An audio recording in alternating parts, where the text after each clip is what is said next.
So I want to welcome everyone for joining us tonight. We're going to open up with a word of prayer, and then we're going to pick up where we left off at last week. Eternal God, our Heavenly Father, we thank you, Lord, for blessing us to come together tonight to study your holy word. Pray, O Lord, that you will open our eyes, that we might behold wondrous things out of your law. Speak to us through your word. Bless us, O God, to hide your word in our hearts that we might not sin against you. Lord, hide your word in our hearts and our minds so that we can live out our salvation, be witnesses for you in this world. Now let the words of my mouth and the meditation of my heart be acceptable in your sight, O Lord, my strength and my redeemer. All of God's children said, Amen. So we're going to pick back up with Genesis, the ninth chapter, and we're going to pick up with the eighth verse. That's what we left off. We finished with the seventh verse, and we're going to pick up with the eighth verse. Now, just a little recap. Just a little recap from what we studied last week. We know Noah is off the ark, and he gave a sacrifice. And if you remember, Noah brought on the ark with him two of every kind of animal. But when he got to the clean animals, he had seven pairs of the clean animals, and that was uh, for when the flood was over, for him to offer sacrifice to the Lord. So one of the first things that he did when coming out of the storm, he worshiped God. It's a lesson in that. He came out of the storm and he worshiped God. Many times when we go through the storm, we're praying up a storm. But as soon as we come out of our storm, we forget God. We forget about God. For instance, we were in COVID. You could say COVID was a storm. We come out of COVID, people forget all about God. They stop coming to church. They stop participating in worship, um, and they forget the God of their youth. But Noah didn't do that. He came out and he worshiped the Lord. And now, he also, at this particular time, he makes a covenant with Noah.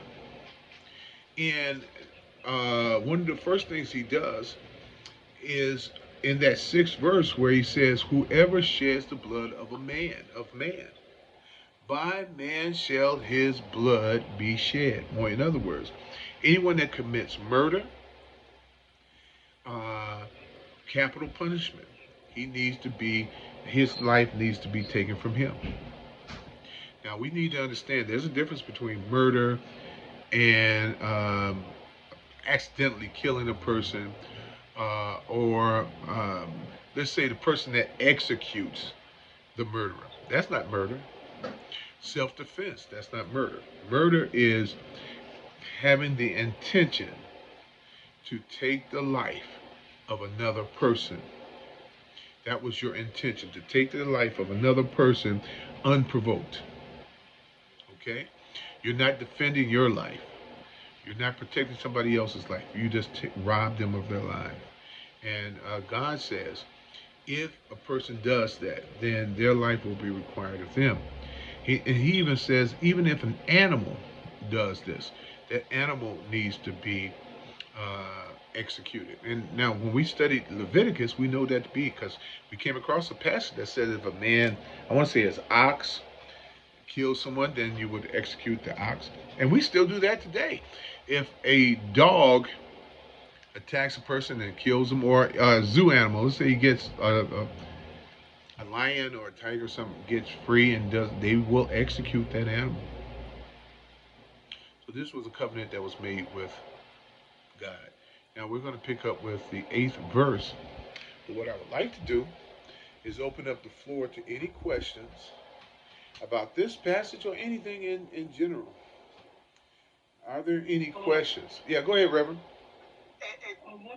Or Brother Ed. I'm sorry. Go ahead.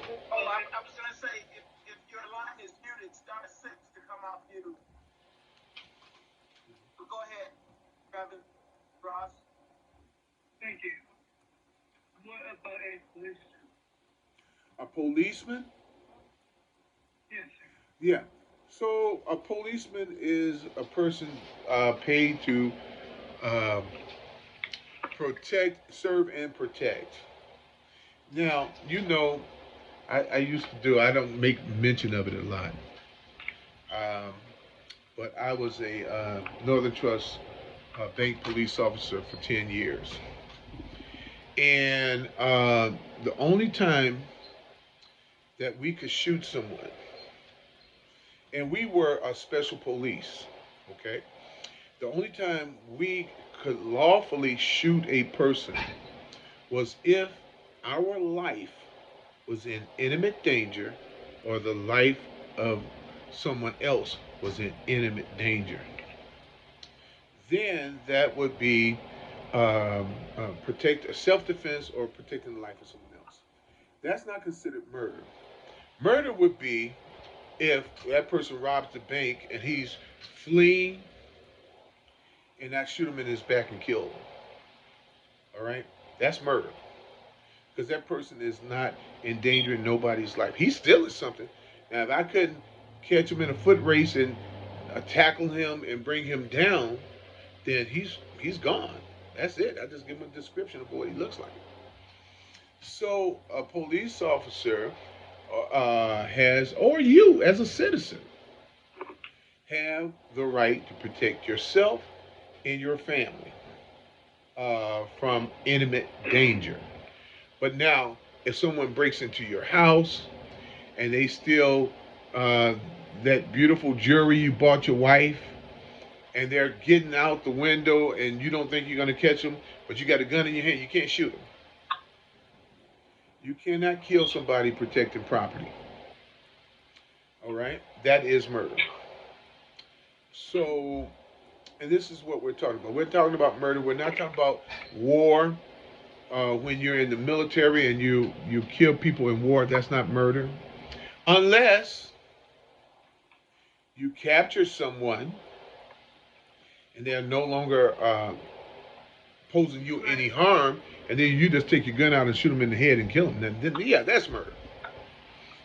So I hope I helped you with that. I hope I helped everybody else with that. But that's basically um, the way I was taught and the way I was trained. And we spent many hours on the range. I spent many hours on the range to be proficient at shooting. And actually, I was a expert shooter. I wasn't a sharpshooter, but I was an expert shooter. And I'm proud to say I have awards. And when I became an educator, I gave up all of my guns. I got rid of the guns.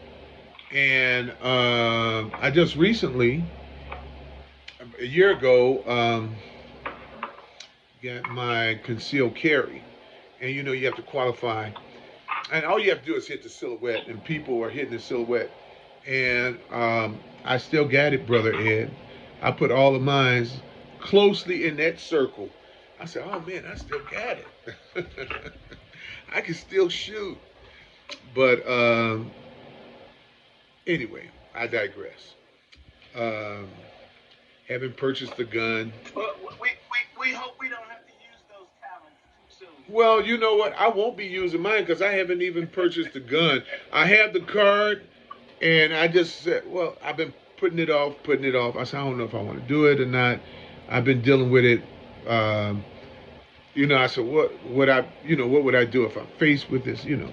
Anyway, um, so that's basically what we were talking about here. And then what God did, he told Noah and his sons just what he told Adam and Eve, to be fruitful and multiply. And I made comment about uh, abortion last week, but man, it's really in the news today with the leak of this leak from the Supreme Court that they're going to overturn Roe versus Wade. Well, it remains to be seen, but with that, And I think everybody at Good Hope knows my feeling about abortion, which I'm very adamantly against abortion because I don't consider it. The argument that's always presented is I don't want from a woman. I don't want a man telling me what to do with my body, and they lose sight of the argument. That to me is a strong man's argument. So when I took a class called Critical Thinking. It was a philosophy class. Critical Thinking. And in that class, they taught us about what they call a straw man argument. A straw man argument is to present an argument that your opponent really isn't presenting. They tear down the straw man, but that's not the person's argument. And that when pro-abortionists say, "I don't want somebody to tell me what to do with my body," that has never been the issue. At least it hasn't been with men. Most of the people I've talked to that's against it, that's not their argument. Their argument is not that telling you what to do with your body. Just like you don't want anybody to tell you what to do with your body, what gives you the right to kill someone else's body? And a baby is a human. Now, Illinois, where we're in the state of Illinois, and New York have some of the most radical abortion rights in the country. Because in Illinois, you can abort a baby in the third trimester. Matter of fact, you could be dilating in the process of giving birth, and by the law, you can have an abortion. So that is the issue. And I, as a Christian, and I feel anyone that's a Christian would have an issue with that, or should have an issue with that, because it's not about the woman's right to choose. It's about the baby having a right to live. Amen.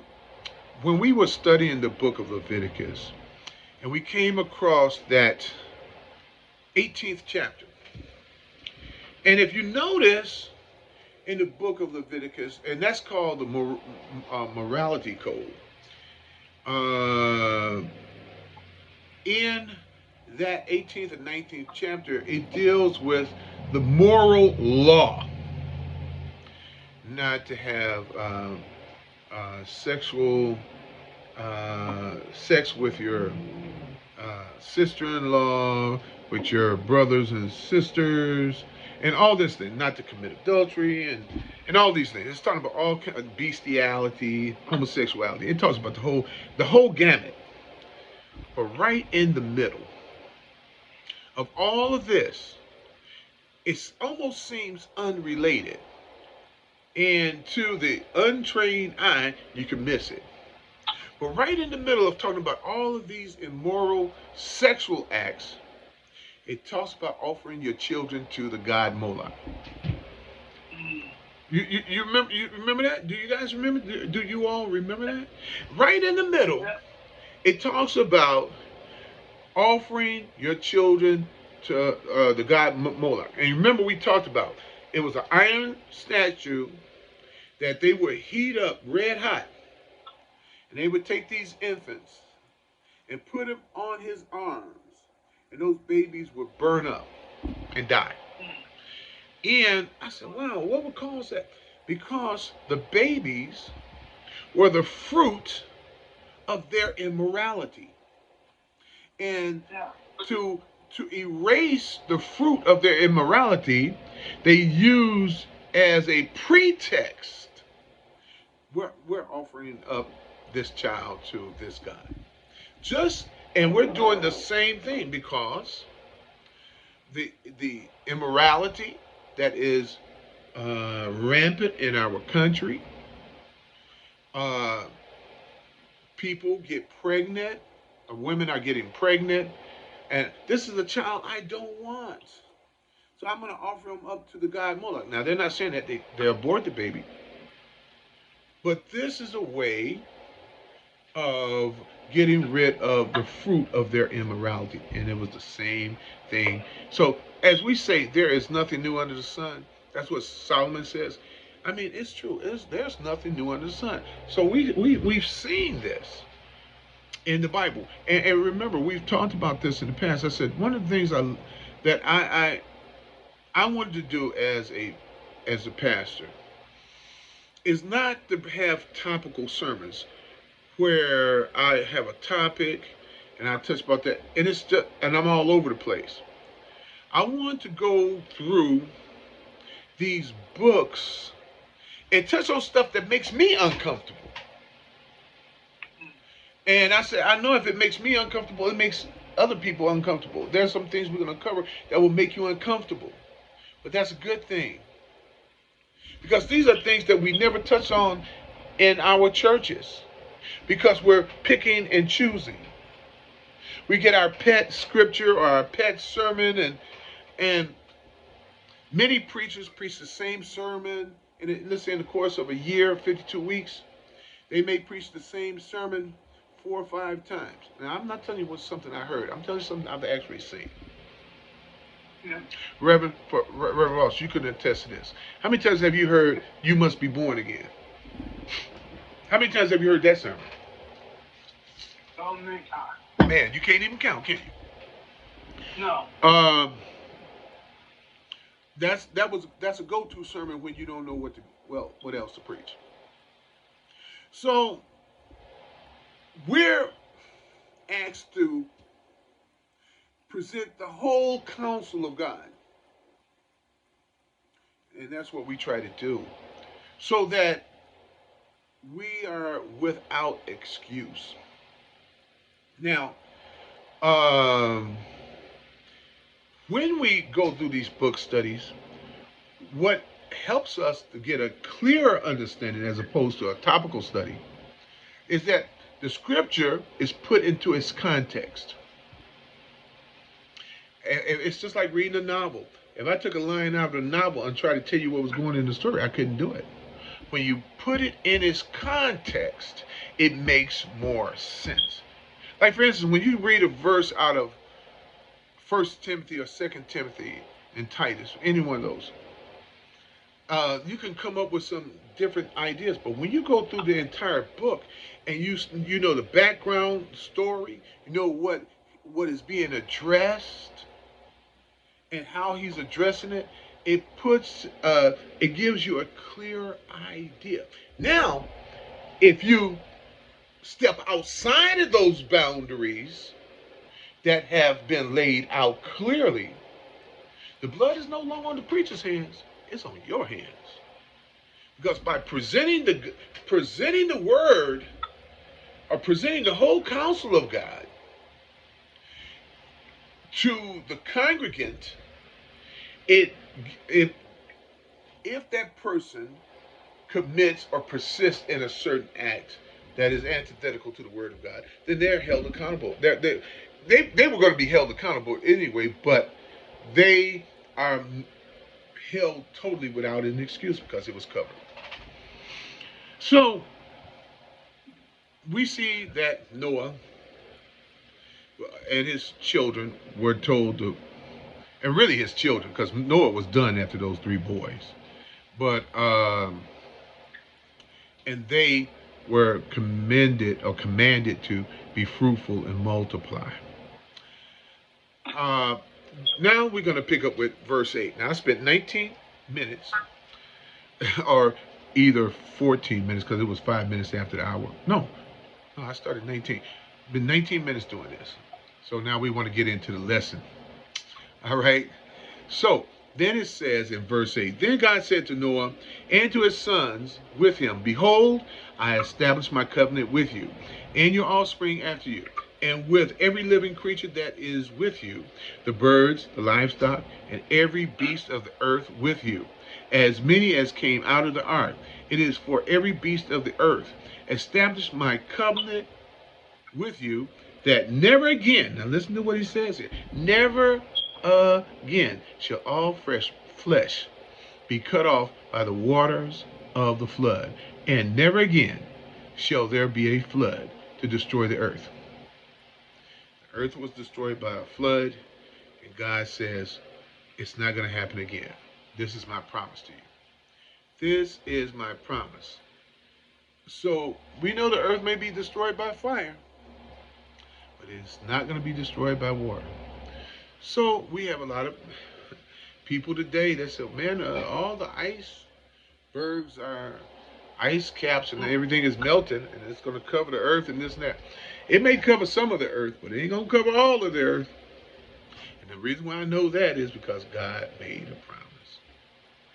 Now, with that being said, we are stewards. And to be a steward, we must not be wasteful with our resources, and we should care for the earth and care for the animals on the earth. So we should be wise about that, not to be destructive. But this unnatural fear that many of us have, I don't have it because I know what God said, and I trust Him. I trust in His word. Then it goes into that 12th verse and says, and God said, this is the sign of the covenant that I make between me and you and every living creature that is with you for all future generations. I have set my bow in the cloud, and it shall be a sign of the covenant between me and the earth. God is making a covenant not only with Noah, but He's making a covenant with the earth. He promised Noah and the earth, I'm not going to destroy you again. And every time you see that rainbow, that's a sign to you that God has promised not to destroy the earth by flood. And one of the most beautiful things you ever want to see is a rainbow. And you look up and wow. And they say there's a pot of gold at the end of the rainbow. I don't care how far you drive trying to get to the end of the rainbow, you never get to it. So I guess there is no pot of gold. Anyway, so that is a promise God has made.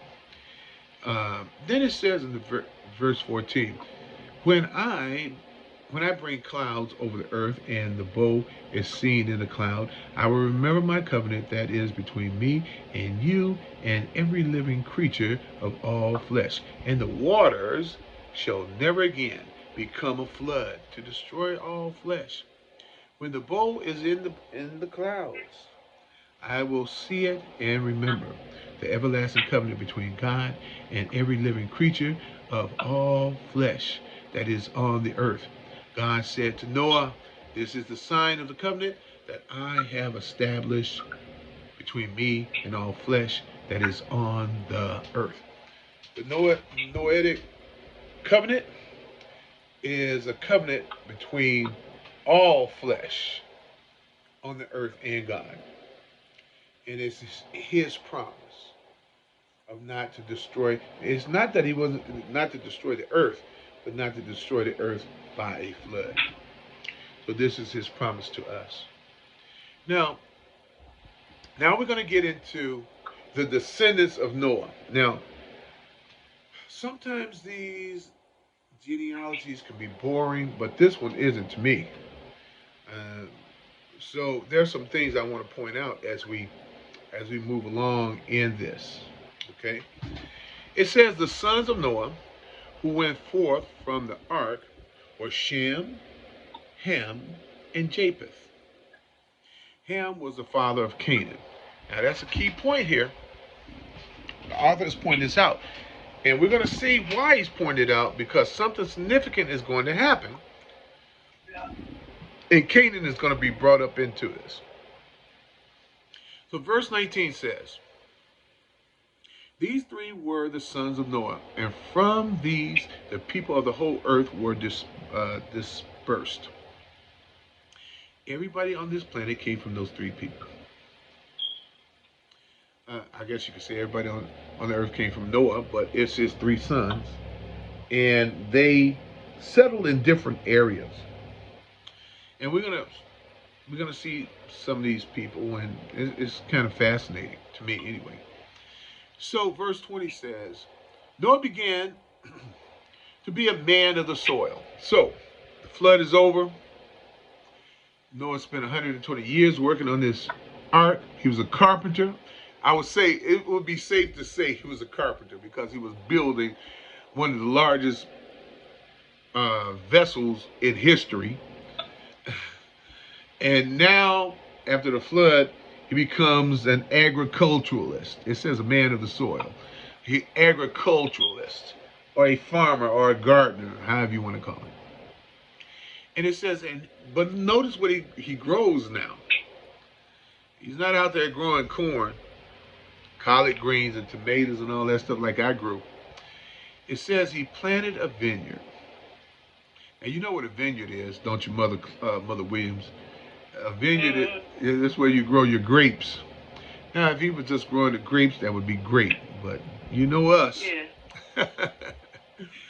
So he has this vineyard and he makes some wine. So we get to that 21st verse. It says, he drank of the wine and became drunk and lay uncovered in his tent. That means he got so drunk, he fell out of his clothes. His clothes fell off of him. Now, you can ask yourself a question, how can this happen? Yeah. Well, let me tell you, I grew up on the west side. Ross did too. Same neighborhood. I've seen many drunk people walk, I don't know how they do it. Something happened where their clothes are off, their clothes, I don't know what happened. So, stuff happened when you get drunk. And then the bad part about it, you can't remember how it happened. So Noah gets drunk and somehow he's uncovered. He doesn't have on any clothes. And then that 22nd verse says, and Ham, the father of Canaan, saw the nakedness of his father and told his brothers outside. Now, let me stop right there. Because at first glance, you'll see this, you don't think much of it. His father got drunk.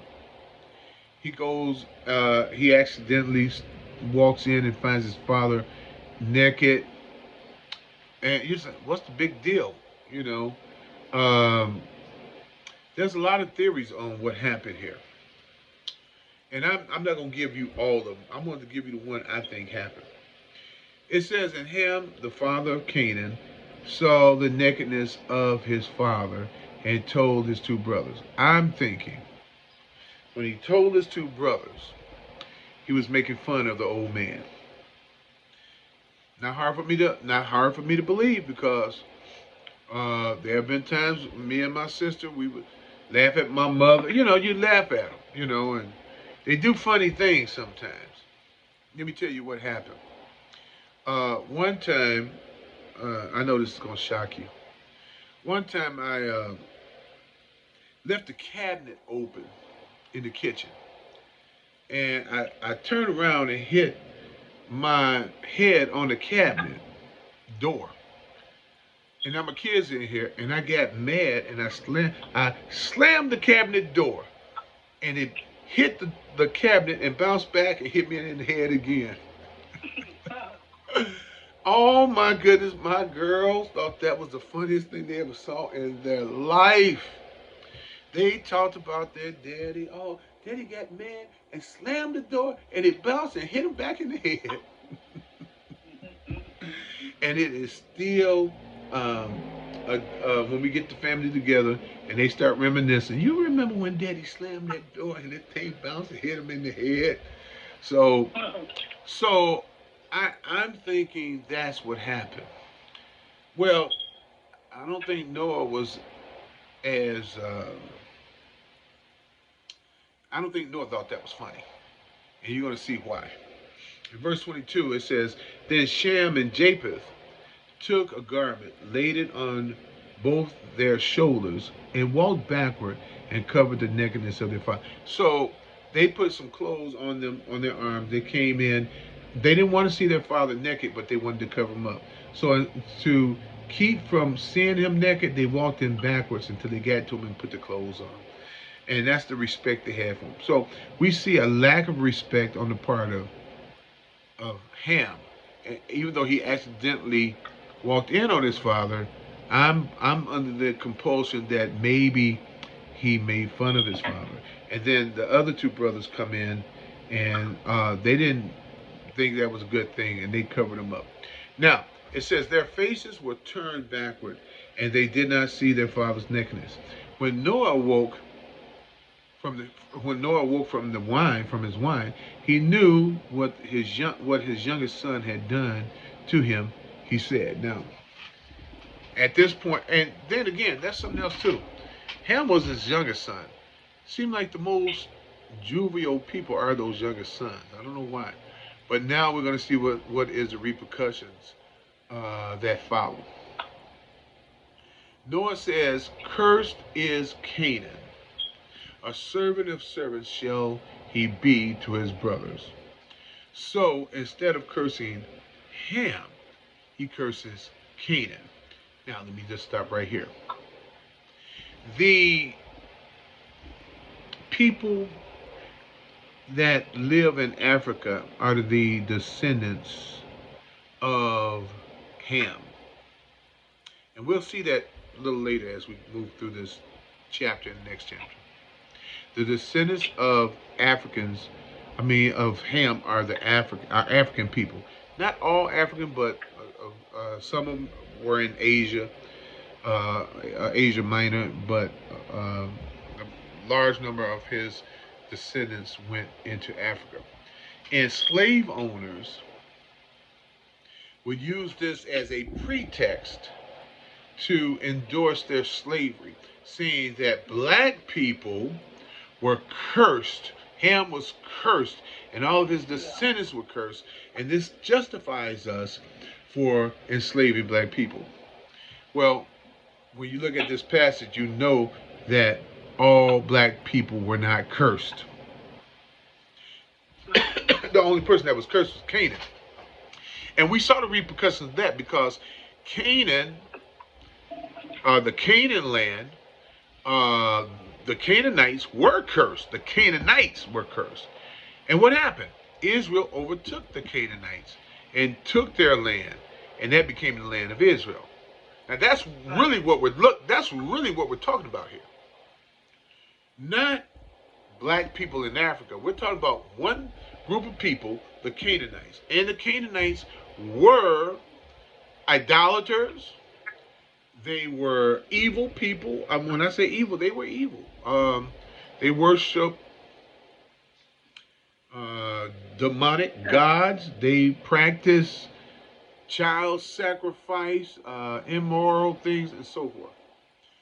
So when God told the children of Israel go in there and possess the land, that was their punishment. All right. So let's get back to the text.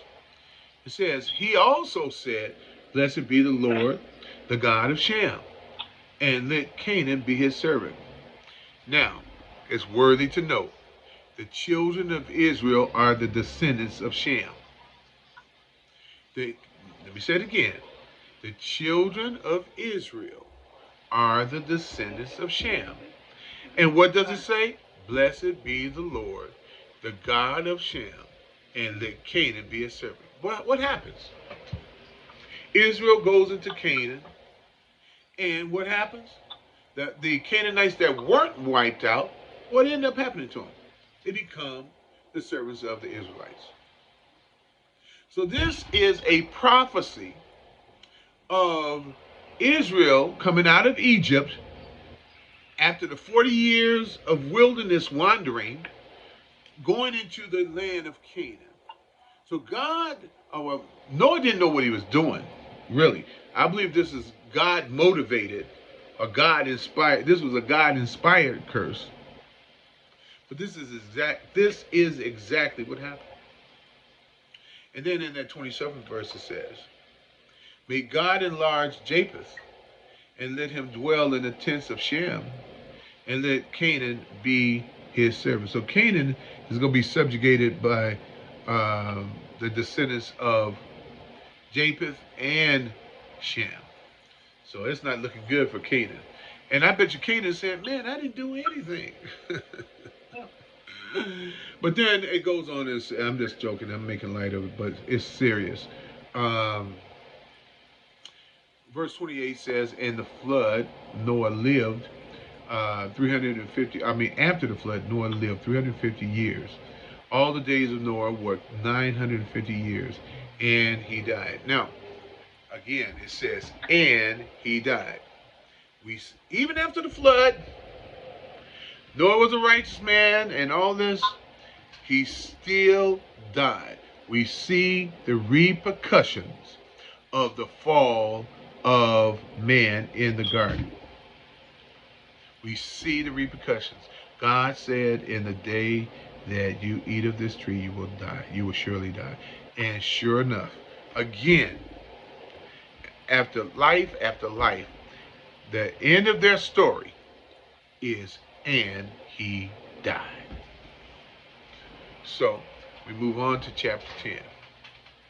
And now it says, "These are the generations of the sons of Noah, Shem, Ham, and Japheth. Sons were born to them after the flood." Now, it's going to go into the sons of Japheth. It's going to talk about them and their accomplishments.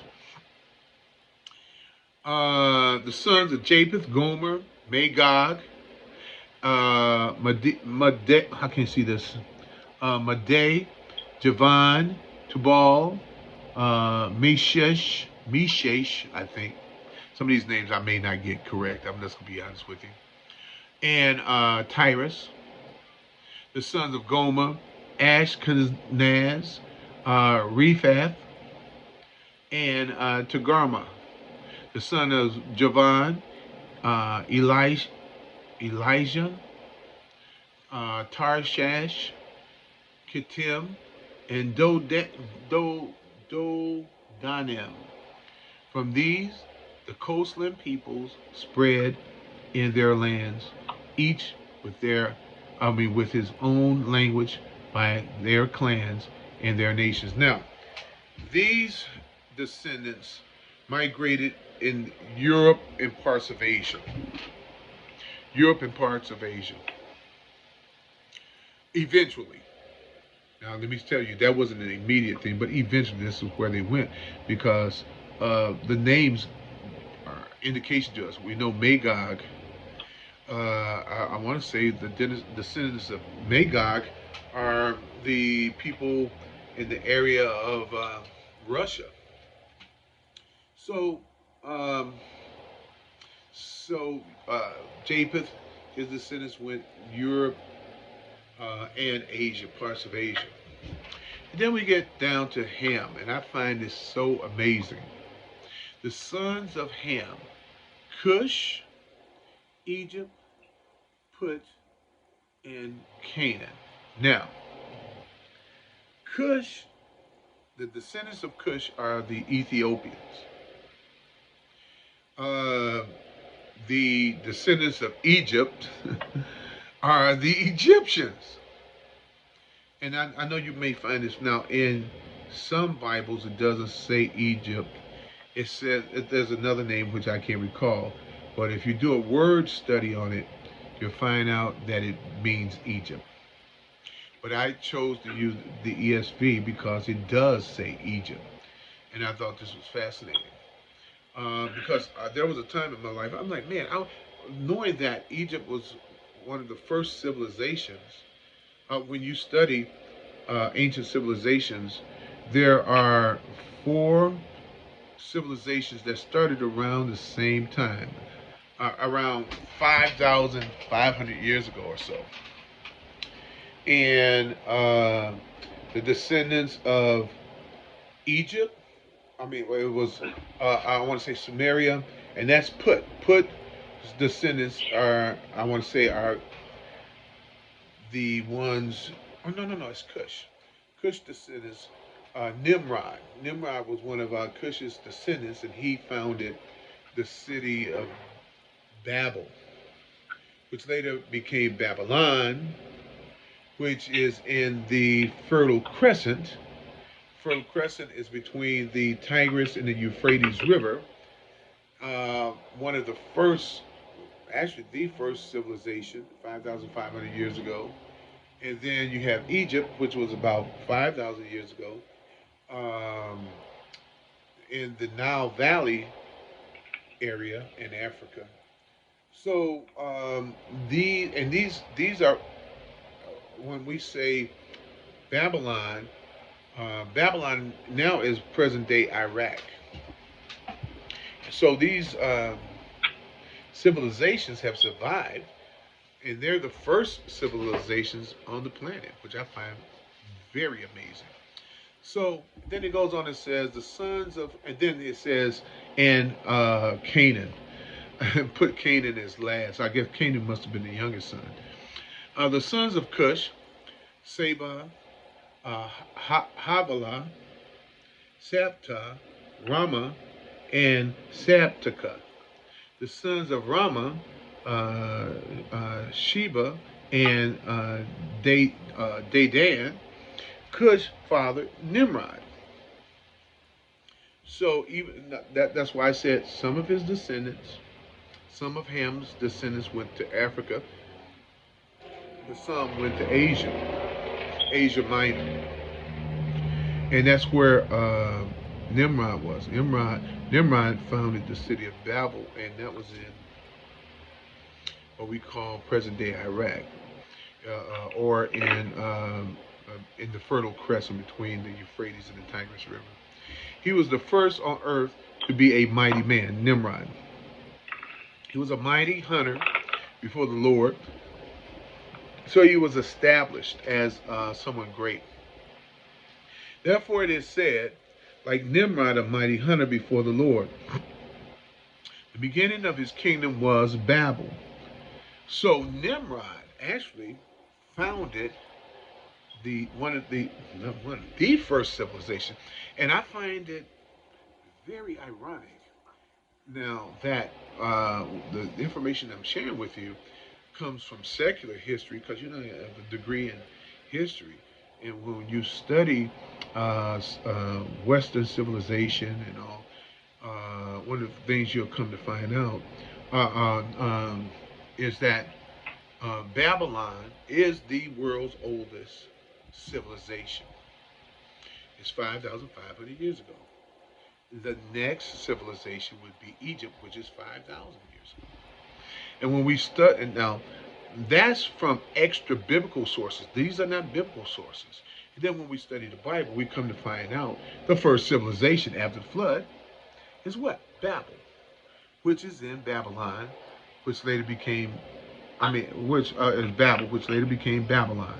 And those places were between, is between, or was between uh, the Tigris and the Euphrates, which is called the Fertile Crescent. Anyway, with that being said, I just find it ironic that you have secular sources and biblical sources, that the secular sources support the biblical sources. It says that he was a mighty hunter and so on. And then we get down here, it says the beginning of his kingdom was Babel, Erech, Akkad, and Calneh. Now, Iraq is a country in Africa. So he didn't just found Babel, he founded other countries as well. This is a country in Africa, I want to say in the east coast of Africa.